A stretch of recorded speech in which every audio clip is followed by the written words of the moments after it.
मकालु खबरमा स्वागत छ सर यहाँलाई। धन्यवाद। प्रधानमन्त्री केपी शर्मा ओलीको नारा छ समृद्ध नेपाल सुखी नेपाली अनि देशको अर्थतन्त्रको मेरुदण्ड मानिन्छ उद्योग क्षेत्रलाई हैन।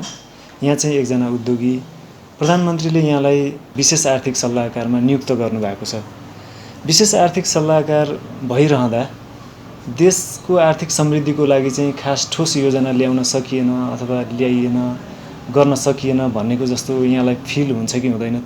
हुन त अब समस्याहरू त धेरै छन् अहिले, खास गरेर अब यो अहिलेको जुन यो पेन्डेमिकको समय छ त्यसमा चाहेर पनि सरकारले धेरै प्रोग्रेसिभ वर्कहरू जुन हुन्छन् हैन, समृद्धिको कुराहरू हुन्छन् त्यो चाहेर पनि अहिले गर्ने अवस्था छैन, किनभने अर्थतन्त्र एकदम शिथिल छ, काम गर्ने वातावरण छैन, उद्योग धन्दा बन्द छ हैन। अब एक किसिमले पुरो देशै अहिले लकडाउनमा छ, अहिले पुरा नाकाबन्दी जस्तै छ।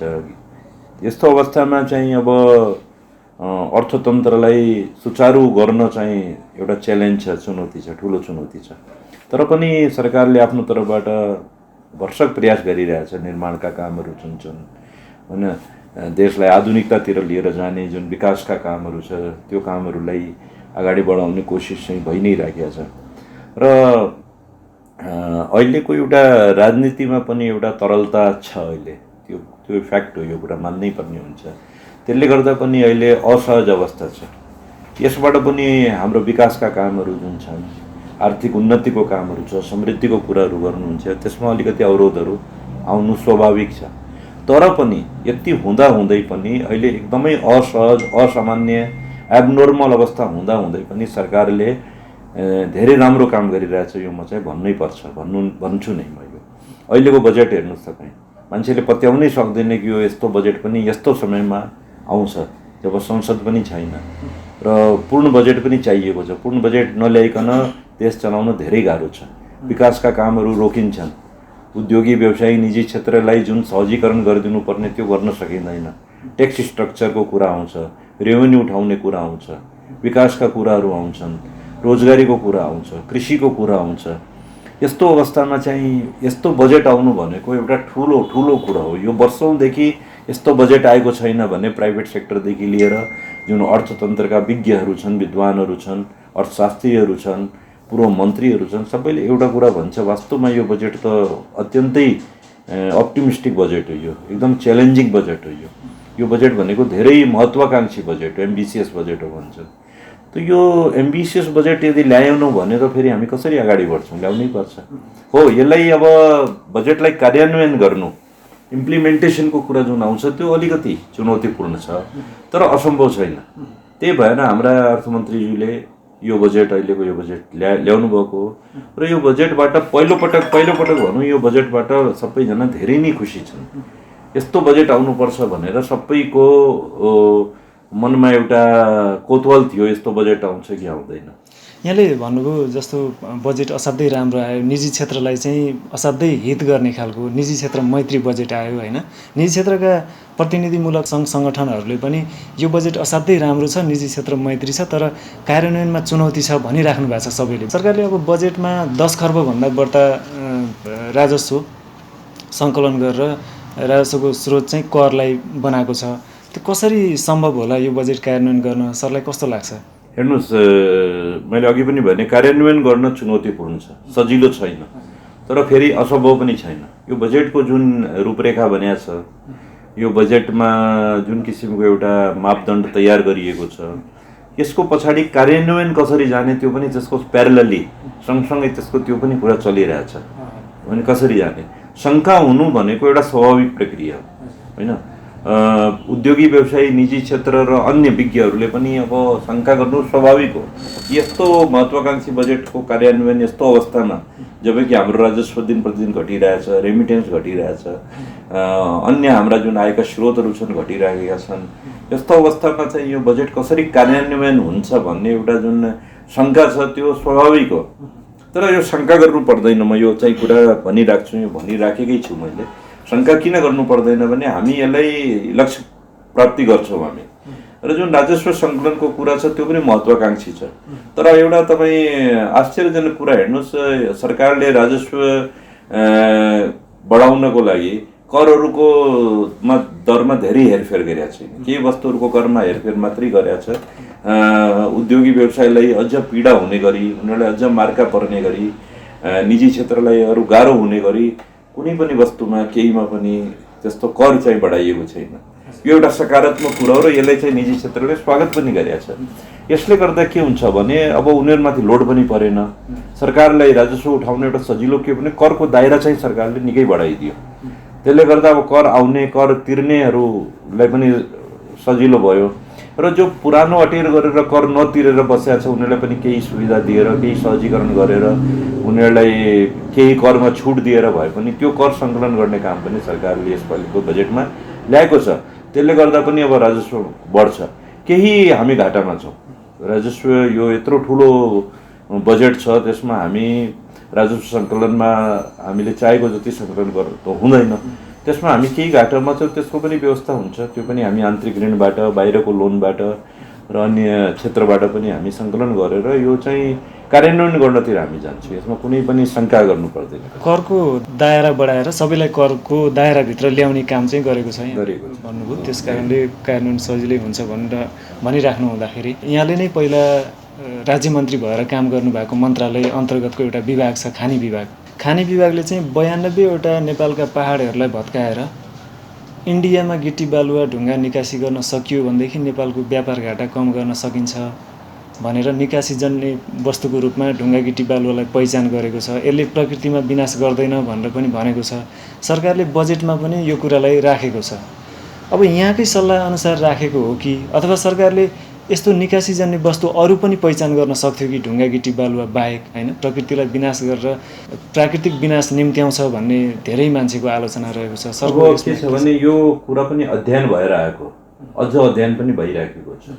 यसमा अहिले एउटा अलिकति गरम बहस जुन भइरहेको छ त्यो चुरे क्षेत्रको जुन यो ढुङ्गा बालुवा गिट्टीहरू निकासीको कुरा आइरहेको छ, त्यसमा अलिकति बढी सरकारमाथि आरोप लगाउने या त्यसको विरोध गर्नेहरूको स्वर बढी आइराखेको छ। यहाँ म एउटा कुरा के भन्न चाहन्छु भने सरकारले कहिले पनि होइन वातावरणमा प्रभाव गर्ने गरी, स्थानीय बासिन्दाहरूको जीवनमा प्रभाव पर्ने गरी सरकारले त्यस्तो कुनै पनि कदम उठाएको छैन, उठाउँदैन पनि।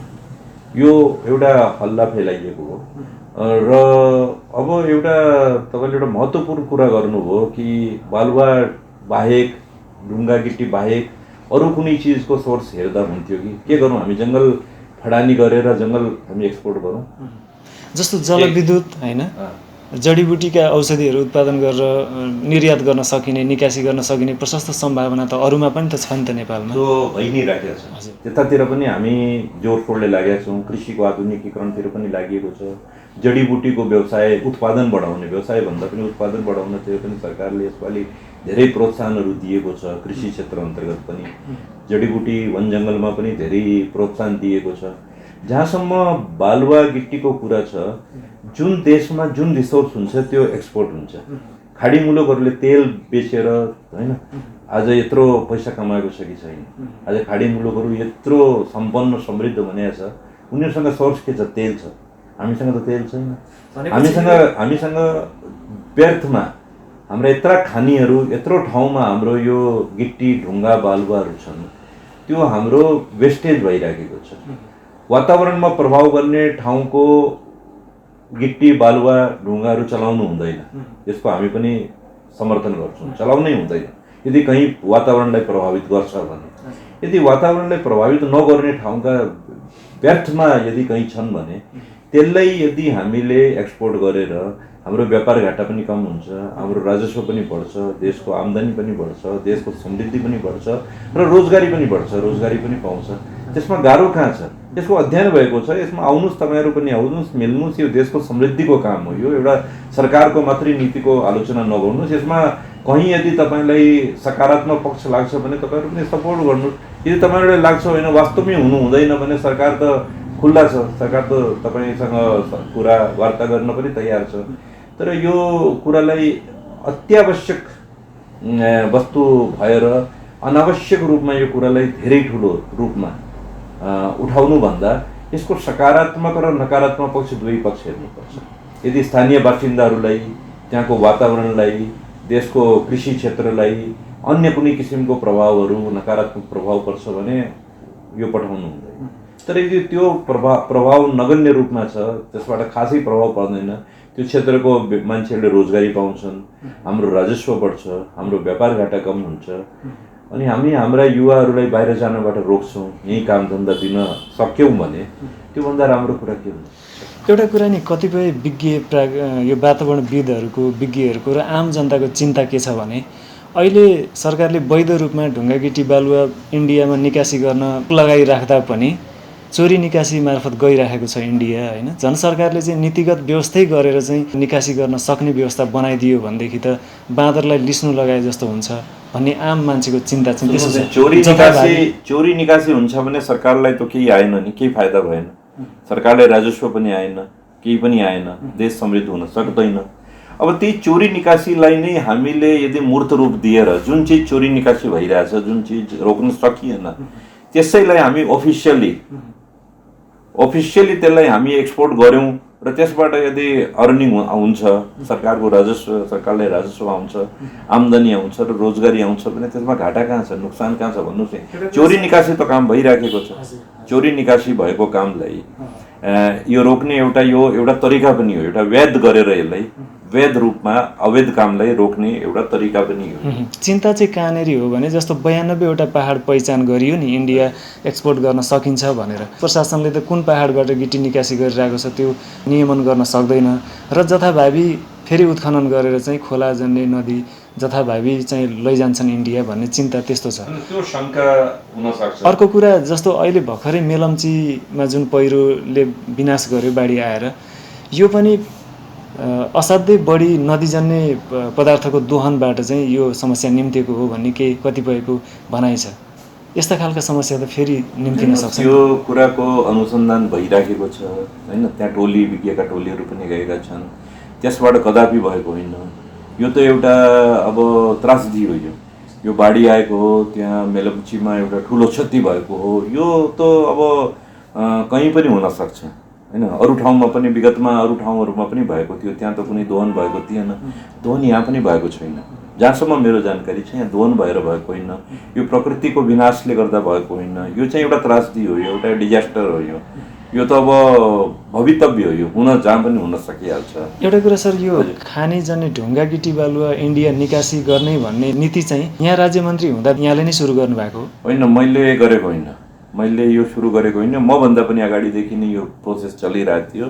मैले यो फाइलहरू हेर्न भ्याएको थिएँ, तर मैले यो फाइललाई सदर मेरो तर्फबाट भएको थिएन त्यति बेला। यो चाहिँ म त्यहाँबाट गइसकेपछि मात्रै यो कुरा आएको, यो मेरो पालोमा यो भएको होइन। यो अर्को एउटा कुरा के छ भने नि, यो हामीसँग भएको एउटा ठुलो रिसोर्सेज हो। यसलाई त्यत्तिकै थन्काएर राख्नुभन्दा पनि यदि हामीलाई जुन तपाईँले 94-96वटा पहाड भन्नुभयो, अझ पनि छन्, धेरै छन्, अझै पनि त्यसको पनि खोजी हुँदैछ। त्यो पहाडहरूबाट कुनै किसिमको पनि हामीलाई यो वस्तुहरू, यो ढुङ्गा बालुवाजन्य वस्तुहरू हामीले छिकेर बाहिर पठाउँदाखेरि असर पर्दैन हाम्रो कुनै पनि किसिमको। हामीले पठाउनु पर्छ, अवैध रूपमा पठाउनुभन्दा वैध रूपमा पठायौँ भने त हामी सम्पन्नतातिर जान्छौँ नि। हामीसँग त एउटा एक किसिमको रिसोर्स हो नि। यो पनि एक किसिमको रिसोर्स हो हामीसँग भएका नेपालमा केही रिसोर्सेसहरू छन् जसलाई हामी एक्सपोर्ट गर्न सक्छौँ। त्यसमध्ये यो पनि एउटा महत्त्वपूर्ण रिसोर्स हो। रिसोर्स त हो, तर इन्डियाले आफ्नो रिसोर्स चाहिँ यस्तो किसिमको रिसोर्स चलाउँदैन, बन्देजै लगाएर राखेको छ। नेपालले चाहिँ निर्यात गरेर उसको लागि आपूर्ति गर्नुपर्छ भन्ने आवश्यकता पनि त थिएन नि त। भारत विशाल देश छ।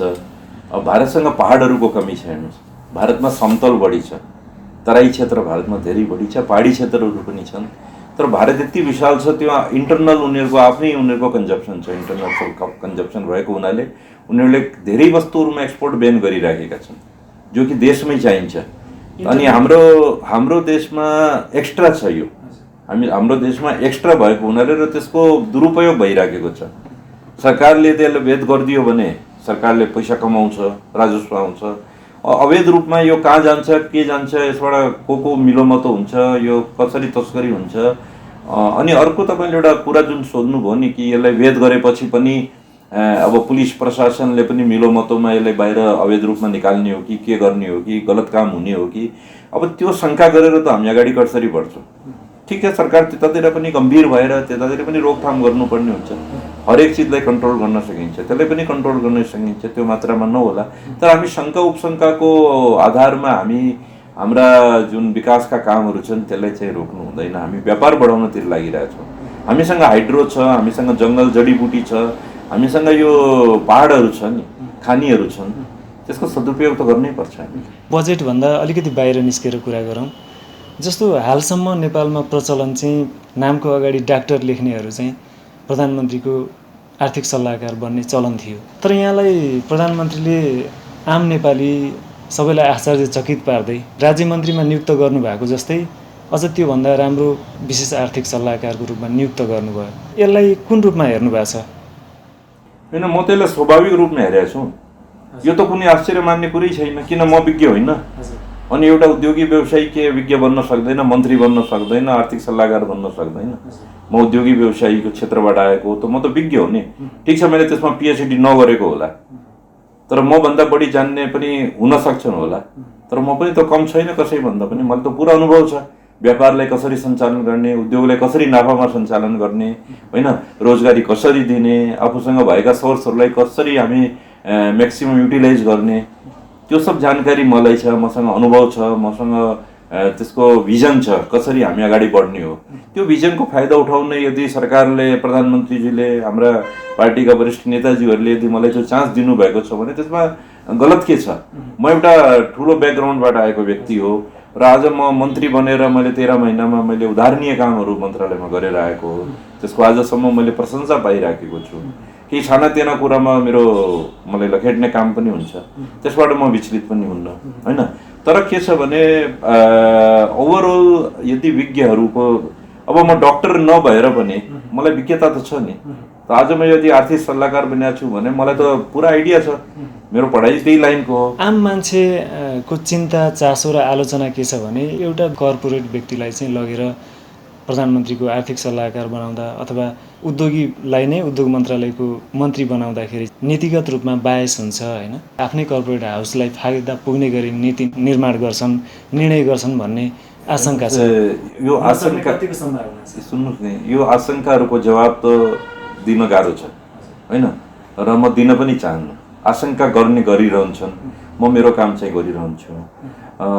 मेरो लागि यो एउटा ठुलो चुनौती पनि थियो र मेरो लागि एउटा ठुलो अवसर पनि थियो। अवसर किन थियो भने आज म जस्तो व्यक्ति आएर एउटा उदाहरण पेश गर्नु पर्यो कि अगाडि पनि, आउने समयमा पनि, भविष्यमा पनि निजी क्षेत्रका व्यक्तिहरू मन्त्री बन्नुपर्ने हुन्छ। निजी क्षेत्रका व्यक्तिहरू देशका विभिन्न पदहरूमा, ओहदाहरूमा आउनुपर्छ, किनभने जति रिस्क लिने क्षमता निजी क्षेत्रलाई छ त्यो अरूलाई हुँदैन। त्यो जोखिम लिने क्षमता छ। हामीसँग भएको सर्वस्व हामीहरूले धितो ब्याङ्कमा राखेर रिस्क लिएर हामी यत्र उद्योग खोल्छौँ। त्यो उद्योग घाटामा पनि जान सक्छ, डुब्न पनि सक्छ, होइन, हामी सडकमा पनि आउन सकिहाल्छौँ। त्यो रिस्क लिने क्षमता छ हामीसँग। त्यो क्षमता भएको हुनाले हामीलाई यो थाहा छ कि कसरी प्रफिटमा जाने, कसरी मार्जिनमा जाने। म उद्योग मन्त्री, राज्य मन्त्री हुँदाखेरि मैले हाम्रा सम्पूर्ण संस्थानहरूलाई प्रफिटमा ल्याउने मैले एउटा रोडम्याप तयार गरेका थिएँ र त्यसमा आज पनि काम भइरहेछ र त्यो एउटा ठुलो पिपिपी मोडलमा जाने, सबै उद्योगहरूलाई हामी नाफामा ल्याउने, प्राइभेट सेक्टरसँग हामी काम गर्ने। सरकारले उद्योगलाई नाफामा सञ्चालन गर्न सकेन। अब हामी प्राइभेट सेक्टरसँग जुन क्षमता छ कुनै पनि आफ्नो उद्योगलाई नाफामा चलाउने, त्यो क्षमताको हामी युटिलाइज गर्नको लागि हामी उनीहरूसँग पिपिपी मोडलमा जाने। हामी हाम्रा संस्थानहरूलाई प्राइभेटाइजेसन गर्ने होइन, हाम्रै रहन्छ, त्यो हाम्रै सम्पत्ति हो। तर हामी निजी क्षेत्रलाई त्यसमा सामेल गरेर उनीहरूको म्यानेजमेन्टको जुन क्षमता छ काम गर्ने, त्यो क्षमतालाई अगाडि बढाउनु पर्छ। अब हामी अलिकति ब्रोड माइन्ड हुनु पर्यो। उद्योगी व्यवसायीहरू आउन बित्तिकै यो के गर्छ, कसो गर्छ भनेर शङ्का गरेर हुँदैन। उद्योगी व्यवसायीहरू भन्दा बढी जान्ने अरू को हुन्छन् भन्नुहोस्। अझ विश्वमा तपाईँ अनेकौँ मुलुकमा अहिले प्राइभेट सेक्टरका मान्छेहरूले रुल गरिरहेछ कन्ट्रीलाई, होइन। भनेपछि यहाँले उद्योग राज्य मन्त्री र प्रधानमन्त्रीको विशेष आर्थिक सल्लाहकार भएर आफ्नो व्यापार व्यवसाय उकास्ने काम गर्नुभएको छैन।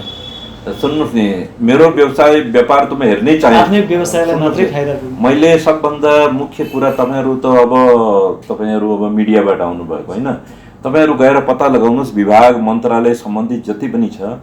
मैले सबै ठाउँमा एउटा कुरा भनेको छु, मेरो कोही पनि उद्योग र व्यवसायको कामको लागि यदि मेरो स्टाफ आउँछ भने प्रायोरिटीमा नगर्नुहोस्, प्रोसेसमा गर्नुहोस्। त्यसलाई जुन प्रोसेसमा अरूको काम हुन्छ त्यही प्रोसेसमा गर्नुहोस्। त्यो मैले भनेको छ। म हुँदाखेरि पनि र मेरा स्टाफहरूलाई, मेरा कर्मचारीहरूलाई पनि मैले के भनेको थिएँ भने हामी मन्त्रीजीको मान्छे हो, यो मन्त्रीजीको उद्योग हो, यो छिटो छिटो गरिदिनु पर्यो भनेर नगराउनु कहिले पनि। त म त्यो लाइनमा चलिराखेको मान्छे हो। यसबाट मेरो उद्योग व्यवसाय उकास्ने कामहरू कहीँबाट पनि हुँदैन। मेरो उद्योग व्यवसाय म एउटा सफल उद्योगी व्यवसायी हो। मेरो आपसिया मेरो राम्रो भइरहेछ। मलाई यो सब कामहरूमा लाग्नु पर्दैन। यो त मेरो लागि एउटा चुनौती, यो त मेरो लागि एउटा अवसर हो। यो अवसर यस्तो हो कि म अब कसरी मेरो जुन क्षमता छ, मेरो जुन क्यापेसिटी छ, मेरो जुन ट्यालेन्ट छ र भिजन छ र अनुभव छ, त्यसलाई कसरी म बढीभन्दा बढी देशको समृद्धिमा लगाउन सक्छु। यहाँले अघि सार्वजनिक संस्थानहरूको कुरा गर्नुभयो होइन, पिपिपी मोडलमा लाने र घाटामा नचलाउने, सबै संस्थानलाई नाफामा लाने, पिपिपी मोडलमा लाने राज्यमन्त्री भएकै बेलामा यहाँले घोषणा गर्नुभयो। 1 वर्षसम्म काम गर्नुभयो, तर त्यस्तो खास ठोस परिणाम त आएन। अहिले प्रधानमन्त्रीको विशेष आर्थिक सल्लाहकार भएपछि सरकारले ल्याएको बजेट मार्फत यहाँले साल्ट ट्रेडिङको बिजनेस खोसेर आफैले नुनको व्यवसाय गर्न चाहनुभयो भन्ने आरोप चाहिँ जताततै सुनिन्छ। यो कतिको सत्य हो? मैले पनि सुनेको छ। र एउटा तपाईँले एउटा म आश्चर्यजनक तथ्य के बताउँछु भने मलाई धेरैजनाले फोन गरेर बधाई पनि दिनुभयो कि तपाईँले यो सल्ट जस्तो वस्तुको एकाधिकार तोड्ने काम गर्न लाग्नुभयो, यो एउटा राम्रो ठुलो एउटा हो। किनभने सल्टमा किन सोल्ट जस्तो नुन जस्तो वस्तुमा एकाधिकार किन हुनुपर्छ? आजको समयमा त उपभोक्ताले चोइस पाउनुपर्छ नि। छानी तपाईँ आज कुनै वस्तु किन्न जानुहुन्छ त तपाईँले चोइस छ नि। तपाईँ चामल किन्न जाँदाखेरि तपाईँले 10 ब्रान्डको चामल छ, सस्तो पनि छ, महँगो पनि छ, कमसल पनि छ। तेल किन्न जाँदा तपाईँलाई 20 किसिमको ब्रान्ड तपाईँले पाउनुहुन्छ। औषधि किन्न जाँदा तपाईँले ब्रान्ड पाउनुहुन्छ। हरेक चिजको ब्रान्ड हुन्छ। त नुन जस्तो वस्तुको किन ब्रान्ड हुँदैन? अब एउटा यसमा सत्यता के छ भने यो खुलाउनमा मेरो कहीँ पनि कुनै किसिमको पनि भूमिका छैन। यो चाहिँ कुरा पनि तथ्य बाहिर आइसकेको छ। यसमा हाम्रा मन्त्रीजीहरूले पनि र अन्य कर्मचारीहरूले पनि भनिसकेका छ, उहाँको कहीँ पनि भूमिका छैन। म पनि आश्चर्यचकित भएँ बजेट भाषणको दिन जब मैले यो सुने, म पनि आश्चर्यचकित भएँ। नुनको त कुरा मैले कहीँ पनि म पनि धेरै मिटिङहरूमा बसेको थिएँ बजेट तयार गर्ने बेलामा, तर मैले नुनको कुरा कहीँ पनि सुनेको थिएन। विभिन्न सेक्टरबाट यो सब कुराहरू आएर यो समावेश हुन्छ। तर यो यदि नुन खुलेको छ र नुनमा चाहिँ मेरो चलखेल छ भने तपाईँले एउटा कुरा तपाईँले कमन सेन्सबाट सोच्नुपर्छ कि यो नुन मोती दुगडको लागि खोलेको हो। यो मोती दुगडलाई अब एकाधिकार हटाएर सल्ट ट्रेडिङ र मोती दुगडले मात्रै गर्न पाउने, अरूले गर्न पाउँदैन। मतलब मलाई यो कुरामा हाँसो उठ्छ कि तपाईँ नुनलाई निजी क्षेत्रको लागि खोलेको, तपाईँले पनि गर्न सक्नुहुन्छ यदि खोल्या छ भने। अहिलेसम्म त खुलेकै छैन। अहिले त बजेट भाषणमा आएको कुरो हो। खुल्छ भने त निजी क्षेत्रको लागि खुल्छ, सम्पूर्ण निजी क्षेत्रको लागि। यसमा मोती दुगडले एक्लैले फाइदा हुँदैन नि। यसमा त 50 जनाले तपाईँको नुन उत्पादन गर्न सक्छ होला। त मलाई कहाँबाट अपर्च्युनिटी भयो यसमा? मलाई कहाँबाट फाइदा भयो? र अर्को कुरा के छ भने आजको समय अब एकाधिकारको समय छैन। नुन अलिक संवेदनशील वस्तु होला, तर सरकारका त विभिन्न निकायहरू हुन्छन् नि। उनीहरूले गुणस्तर पनि हेर्छन्, क्वालिटी पनि हेर्छन्, मूल्य पनि हेर्छन् होइन। योभन्दा कम मूल्यमा यदि कोही दिन्छ भने त्यसको सरकारले स्वागत पनि गर्छन् होला। तर यो कुरा वाहियात कुरा हो कि मोती दुगडले नुन खुलायो, मोती दुगडले आफ्नो लागि नुन खुलायो। यसको सत्य तथ्य कहाँ छ भन्नुहोस्? यसको प्रमाण दिनु पर्यो कि मोती दुगडको लागि खोलिएको हो, कहीँ यस्तो अवस्था आएको छ, यस्तो व्यवस्था छ। यो एउटा के छ भने एउटा यो मान्छेहरूले एउटा अनुमान गरेको हो कि मोती दुगडको मसाला फ्याक्ट्री छ, नुनको कारोबार गर्ने उसको इन्ट्रेस्ट छ, उसले पहिले पनि नुनको कारोबार गर्ने प्रयास गरेका थियो, त पक्कै उसैले खुलाएको होला भन्ने एउटा अनुमानको भरमा मोती दुगडको नाम जोडिएको। त मोती दुगडले अपराध गरेको होइन। मोती दुगडले यदि नुन खुलाउनतिर प्रयास गरेको छ भने कुनै अपराध गरेको छैन। हालाकि मैले गरेको छैन, यो कुरामा कहीँ पनि शङ्का छैन कि मैले गरेको छैन। मैले गरेको भए म स्वीकार गर्नमा पनि मलाई कुनै एतराज छैन, कुनै मलाई समस्या छैन। म स्वीकार पनि गर्न सक्छु किनभने मैले अपराध गरेको होइन। यदि नुन खुल्ला मैले गराएको छ भने त मलाई गर्व हुनुपर्छ कि नुन जस्तो वस्तु पब्लिकले चोइस पाउँदैछ। अब विश्व जमाना भइसक्यो तपाईँको कम्पिटिसनको। कम्पिटिसनमा आउनुहोस् नि। त्योभन्दा सस्तो यदि मूल्यमा कोही दिन पाउँछ भने त्योभन्दा हुनु पर्यो। हुनेले दिइराखेको छ भने ठिक छ। अब विभिन्न किसिमका कुराहरू गरेर कसैलाई आलोचित गर्नु, कसैलाई अपमानित गर्नु, त्यसबाट म विचलित हुँदैन। हजुर, मान्छेको चिन्ता चाहिँ अब अहिले जुन एकाधिकार लिएर साल्ट ट्रेडिङले नुनको व्यवसाय गरिरहेछ योभन्दा बढी मूल्यमा चाहिँ किन्नुपर्ने हो कि भन्ने एउटा चिन्ता। अर्को कुरा जस्तो एकाधिकार किन यसमा हुनुपर्छ भनेर भन्दाखेरि आम मान्छेको भनाइ के छ भने, विज्ञहरूको भनाइ के छ भने, सरकारले 2020 साल भदौ 27 गते नुनकै आपूर्तिको लागि चाहिँ साल ट्रेडिङ स्थापना गर्यो। त्यति बेला निजी क्षेत्रलाई खुला गर्दाखेरि नुनको कालोबजारी गर्ने, कृत्रिम अभाव सिर्जना गर्ने, कालोबजारी गरेको कारण चाहिँ एकाधिकार गरेर साल ट्रेडिङलाई दिएको भन्ने अब यो देखाउँछ। फेरि पनि कालोबजारी यसमा हुँदैन, निजी क्षेत्रलाई समावेश गरियो भने त्यसको के ग्यारेन्टी छ? साल ट्रेडिङसँग त नुनको बिक्री गर्ने अधिकार त खोसिएको छैन नि। खोसिएको त छैन। एक मिनट, सोल ट्रेडिङलाई त गर्न दिएकै हुन्छ। अब सोल ट्रेडिङसँग भन्दा सोल ट्रेडिङकै मूल्यमा या त्योभन्दा सस्तोमा कसैले बेच्छ भने ठिक छ, कसैले महँगो बेच्छ भने कोही बेवकुफ छ त्यो किन्न जान्छ। सोल ट्रेडिङले त 20 रुपियाँमा बेच्छ, अर्कोले गएर 25 रुपियाँमा बेच्छ भने त 25 रुपियाँवाला कसले किन्छ भन्नुहोस् त? किन्छ कसैले? यो कुरा त हामी कमन सेन्सबाट हामीले सोच्नुपर्ने हुन्छ कि यसमा कालोबजारी कसरी हुन्छ। कृत्रिम अभावको कुरा गर्नुभयो, अब खुल्ला गरिसकेपछि त निजी क्षेत्र 25-50 जनाले अब यो नुनको कारोबार सुरु गर्छ। निजी क्षेत्रलाई समावेश गरेपछि साल ट्रेडिङलाई चाहिँ नुनको आपूर्ति गर्नै नसक्ने अवस्थामा पुर्याएर पुरै निजी क्षेत्रकै जिम्मा लगाउने कसरी हुन्छ? मलाई म सम्भव हेर्दिन त्यो। यो एउटा शंका गर्ने ठाउँ मात्रै हो, यसबाट कसैलाई डर पैदा भयो होला, मलाई यस्तो कहीँ पनि लाग्दैन। हामी फ्री फ्र्याङ्क भएर बिजनेस गर्नुपर्छ। आजको समय भनेको कम्पिटिसनको समय हो। मिनिमम मार्जिनमा क्वालिटी राम्रो दिने वस्तु नै मान्छेहरूले किन्छन् आजको समयमा, होइन? आज म मसाला फ्याक्ट्रीमा किन टिकिरहेको छु भने हामी क्वालिटीमा ध्यान दिन्छौँ। हाम्रो मूल्य जुन छ त्यो प्रतिस्पर्धी मूल्य छ अनि मान्छेले किन्न पाउँछ। त्यस्तै किसिमले अब जो प्रतिस्पर्धामा टिक्दैन फेल हुँदै जान्छ, पछाडि हट्दै जान्छ। नुनमा पनि त्यस्तै हुन्छ। नुन संवेदनशील वस्तु हो। नुन आयोडाइज हुनुपर्छ र प्रोपर मात्रामा हुनुपर्छ, नत्र नुनबाट समस्या हुन सक्छ विभिन्न किसिमको। तर नुन भन्दा पनि औषधि त बढी संवेदनशील हो नि, बढी सेन्सिटिभ हो। 25 वटा औषधि फ्याक्ट्री नेपालमा छन्, अझ आउँदैछन्, होइन? तिनीहरू पनि त उत्पादन गरिरहेछ, तिनीहरू पनि त बेचिरहेछन्। तिनीहरूमाथि पनि त अब सरकारका विभिन्न निकायका, स्वास्थ्य मन्त्रालयका निकायहरूले सुपरभिजन गरेको हुन्छ, मोनिटरिङ गरेको हुन्छ, क्वालिटी कन्ट्रोल गरेको हुन्छ। त यस्तो समस्या र भ्रम पैदा गर्नु आवश्यक छैन। म फेरि एकचोटि तपाईँलाई भन्छु कि नुनमा मेरो कहीँ पनि इन्ट्रेस्ट छैन, नुन मैले कहीँ पनि खुलाएको छैन र नुन मोती दुगडको लागि खोलिएको होइन। यो कुरा लेखेर राख्नुहोस् त। वर्ष मोती दुगडले नुनको कारोबारी नगर्ला, यो त अरूहरूको लागि हो। तपाईँलाई आश्चर्य लाग्ला कि यो निजी क्षेत्र सबैजना आइसकेपछि म किन आउँछु नुनमा? आउँदिनँ होला पनि, मेरो खासै इन्ट्रेस्ट पनि हुँदैन होला। अनि आफै मुख बन्द हुन्छ, सबैले आफै आफ्नो जवाब पाउँछ। मलाई कहीँ पनि यसबाट विचलित हुनुपर्ने आवश्यकता छैन। म लोकप्रिय काम गरिराखेको हुन्छु। अब कसैलाई मेरो लोकप्रियताबाट गाह्रो हुन सक्छ होला अनि म माथि विभिन्न किसिमका आरोप लगाउँछ, तर त्यसलाई प्रमाणित गर्नु पर्यो नि। बाबा यदि मेरो संलग्नता छ भने तपाईँले सरकारको कुनै निकायले भनिदिनु पर्यो, अर्थमन्त्रीजीले भनिदिनु पर्यो, अर्थ ब्युरोक्रेट्सहरू जो यो सम्बन्धित छन् तिनीहरूले भनिदिनु पर्यो मोती दुगडको संलग्नता छ। तपाईँहरू खोजबिन गर्नुहोस्, पत्ता गर्नुहोस् अनि मेरो नाम तपाईँहरू ल्याउनुहोस्। अनि मैले कुन अपराध गरेको भन्नुहोस् नि? अपराध त तब हुन्छ जब यो अबदेखि सल्ट ट्रेडिङ पछि मोती दुगडको उद्योगले मात्रै नुन खोल्न पाउने छ अनि त्यो अपराध हो। त्यो एउटा सिन्डिकेट तोडेर अर्को सिन्डिकेट बनाउनु अपराध हो, त्यो हुनु हुँदैन। त्यो भयो भने अपराध हो, त्यो सबभन्दा गलत काम हो। त्यो त्यसको समर्थन म पनि गर्दिनँ। तर यो त निजी क्षेत्रको लागि त्यसमा भनिएको छ बजेट भाषणमा, अबदेखि सम्पूर्ण निजी क्षेत्रले पनि नुन उत्पादन गर्न पाउने छ।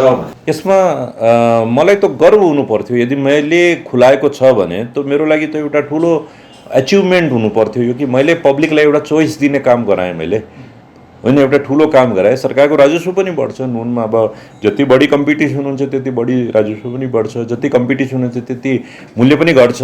कम्पिटिसन हुँदा के हुन्छ? निजी क्षेत्रलाई दियो भने मूल्य घट्छ कि बढ्छ बताउनुहोस् तपाईँ? घट्छ नि, मूल्य पनि घट्छ। क्वालिटी पनि अब राम्रो हुन्छ भने त्यो उसले बेच्न पाउँछ, जसको राम्रो हुँदैन त्यसलाई अब सरकारका जुन यो अनुसन्धान निकायहरू जुन छन् तिनीहरूले समात्छन्। तर यसमा अब एउटा प्रोपोगन्डा गरेर कि यो त मोती दुगडको लागि खोलिएको हो, यो भ्रम फैलाउने काम गरिएको हो, होइन? यसमा मलाई सत्य तथ्य पत्ता लगाउनको लागि मैले विभिन्न ठाउँमा मैले भनेको पनि छु। तर पत्ता लगाउनुहोस्, आउनुहोस्। यदि अपराध गरेको छ भने सजाय दिनुहोस् नि। अपराध त हुनु पर्यो नि, साबित त गर्नु पर्यो नि। खालि भनेर प्रोपोगन्डा गरेर मात्रै त हुँदैन। नुनको बिजनेसमा निजी क्षेत्रलाई समावेश गराउने व्यवस्थामा यहाँको त्यो सल्लाह यहाँको सल्लाह होइन? यो मेरो होइन, यो एउटा अनुमानको भरमा, किनभने म विगतमा यो लाइनमा चासो राख्नु भएको हुनाले एउटा अनुमानको भरमा गरिएको, बाँकी यसमा कुनै दम छैन यो कुरा। अब अलिकति राजनीतिक कुरा जोडौँ। निर्वाचनको बेला, चुनावको बेला आम उद्योगी व्यवसायीले आफ्नो विचार मिल्ने दललाई अथवा दलका उम्मेदवारलाई भोट हाल्नु स्वाभाविक मानिन्छ होइन, आम मतदाताको हिसाबले।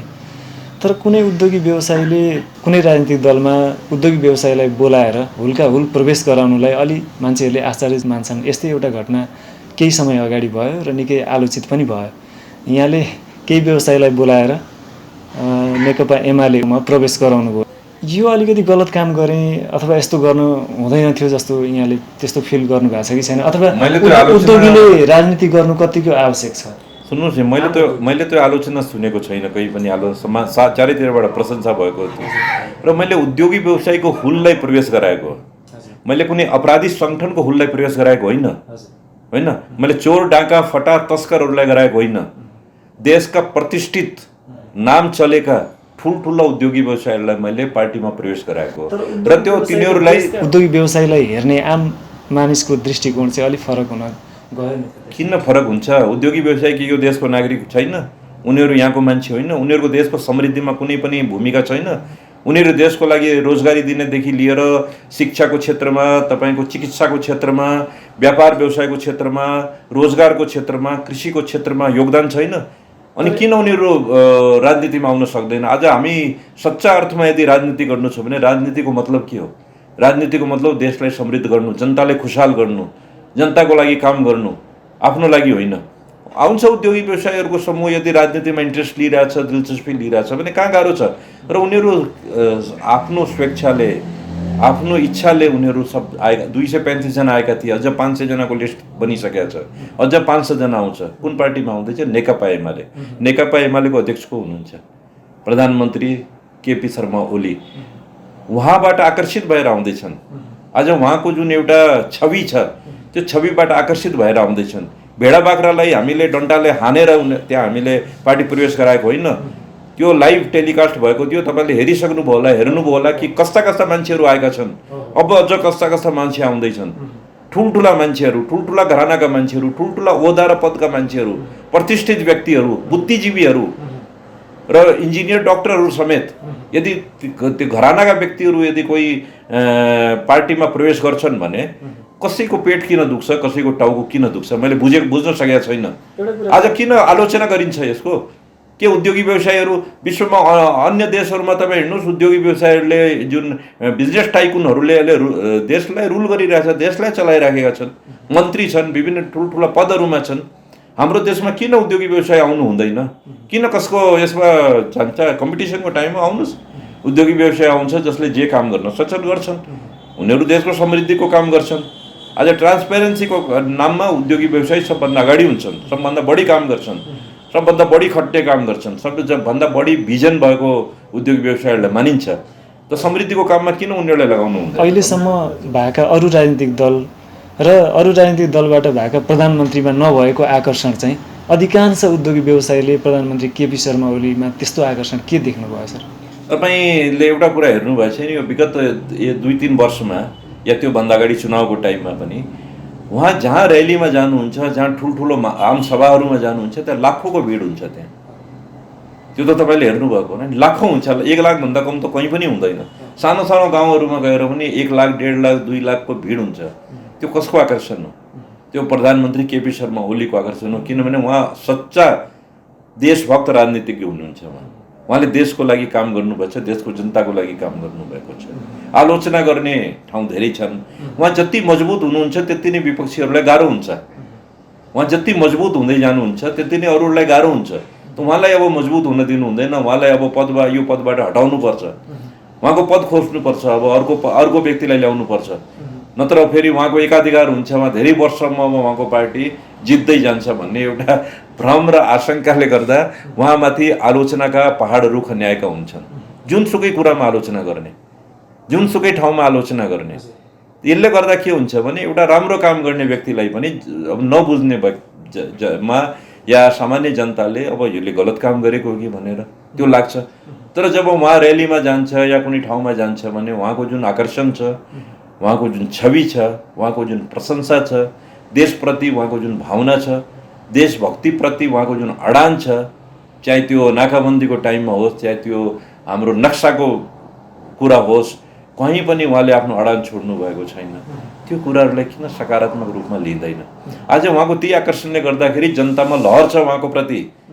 आउने चुनावमा पनि अब नेकपा एमाले फेरि धेरै अगाडि बढेर आउँछ, यसमा शङ्का गर्नै पर्दैन।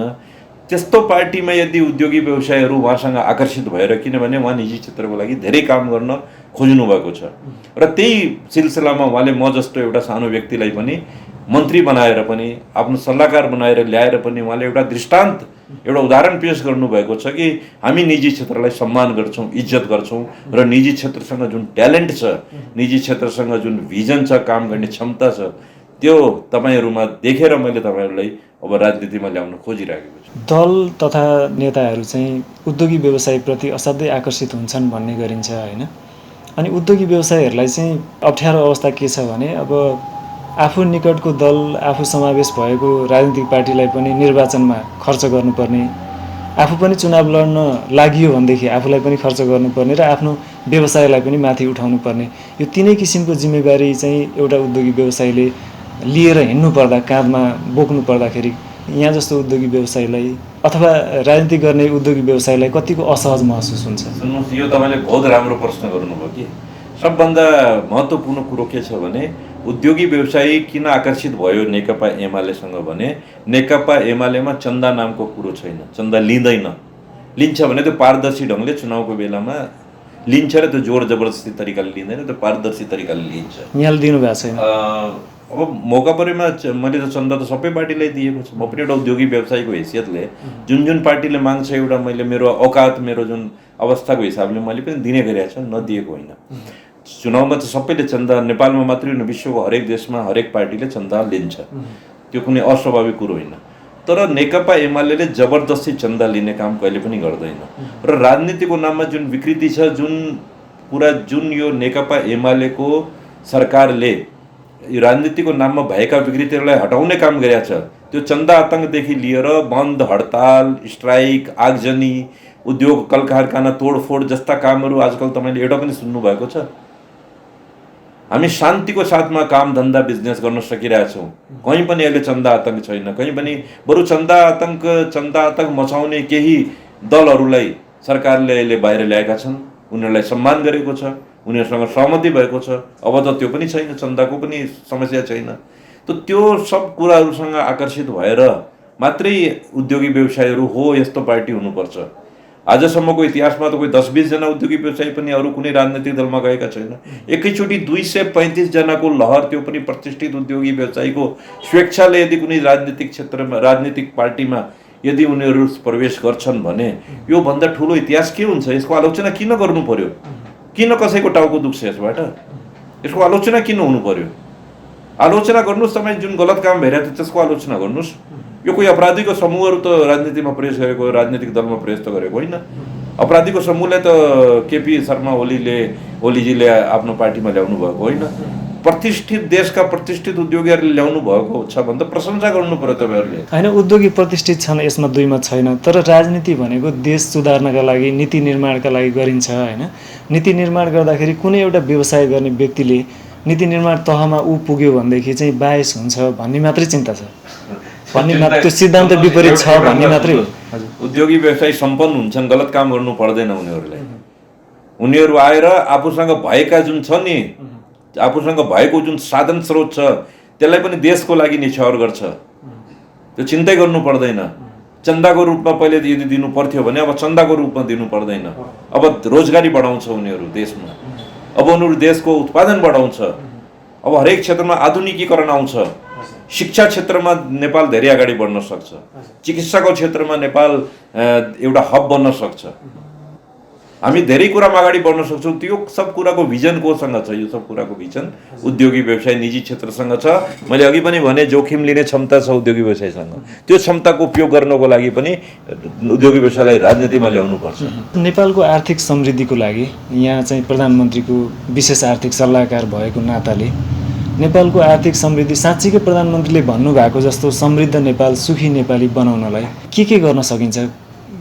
सबभन्दा पहिले त म के भन्छु भने जो मान्छेले राम्रो काम गरिरहेछ त्यसलाई हतोत्साहित गर्नु हुँदैन, त्यसको खुट्टा तान्ने काम गर्नु हुँदैन। यदि प्रधानमन्त्री केपी शर्मा ओलीले केही राम्रा काम गर्नुभएको छ, उहाँले विकास निर्माणको कामहरू गरिराख्नु भएको छ, देशलाई समृद्ध गर्नतिर उहाँ दत्तचित्त लागेर काम गरिराख्नु भएको छ भने उहाँलाई खुट्टा तान्ने कामहरू गर्नुभन्दा पनि उहाँलाई सहयोग गऱ्यौँ भने यो देश कसको हो? यो प्रधानमन्त्री केपी शर्मा ओलीको मात्रै हो। यो देश त तपाईँको पनि हो, हाम्रो पनि हो, अन्य राजनीतिक दलहरूको पनि हो। होइन, यो देश समृद्ध भयो भने हाम्रा आउने जुन नयाँ जेनेरेसनहरू छ उनीहरू यही देशमा बसेर काम गर्ने मौका पाउँछन् नि। उनीहरूले नोकरीको तलासमा यहाँबाट बाहिर गएर त्यो लासको रूपमा त आउनु पर्दैन, हामीले उहाँलाई बाहिर पठाउनु त पर्दैन। यो देशलाई समृद्ध हुनको लागि, यो देशलाई समृद्ध गर्नको लागि एउटा महत्त्वाकांक्षी व्यक्ति चाहिन्छ, एउटा डिसिजन लिन सक्ने ढुलमुल व्यक्ति चाहिँदैन, एउटा अठोट लिएर अगाडि बढ्ने, एउटा सपना हेर्न सक्ने व्यक्ति चाहिन्छ।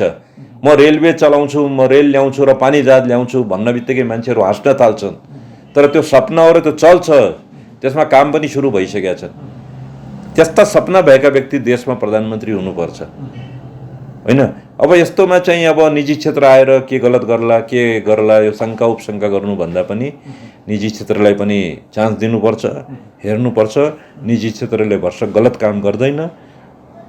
अन्य देशहरूमा, अन्य मुलुकहरूमा यो उदाहरण पनि छ, यो सबले बुझेको पनि छ। अब अन्त्यमा यहाँलाई भन्नै मन लागेको कुरा त्यस्तो केही छ कि? होइन, मैले अरू खास केही भन्नु पर्दैन। म एउटा कुरा मात्रै भन्छु कि अब देश हाम्रो देश हो यो।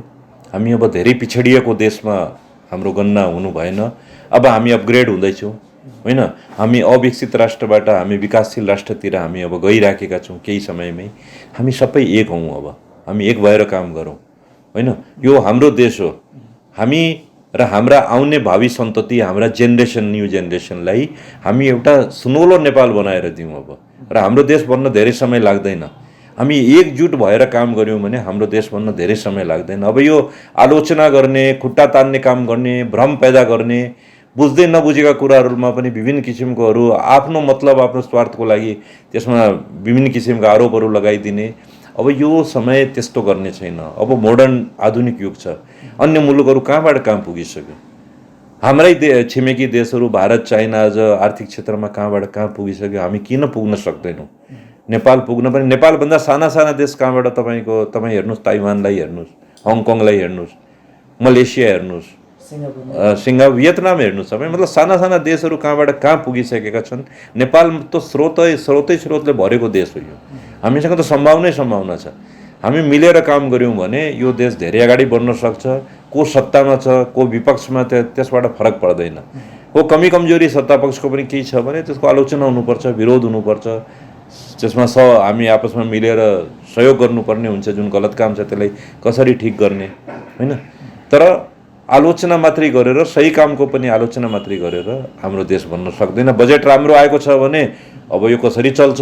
यो त धेरै एम्बिसियस बजेट भयो। अरे बाबा, यो बजेटले तपाईँलाई रोजगारी दिइराखेको छ, यो बजेटले तपाईँलाई समृद्ध गरिराखेको छ, यो बजेटले देशको नाम विश्वमा अगाडि बढाउन काम गरिराखेको छ। अब यसको आलोचना किन गर्नु? हुन्छ, यो महत्त्वपूर्ण समय र संवादका लागि थ्याङ्क यू। तपाईँलाई पनि धेरै धेरै धन्यवाद।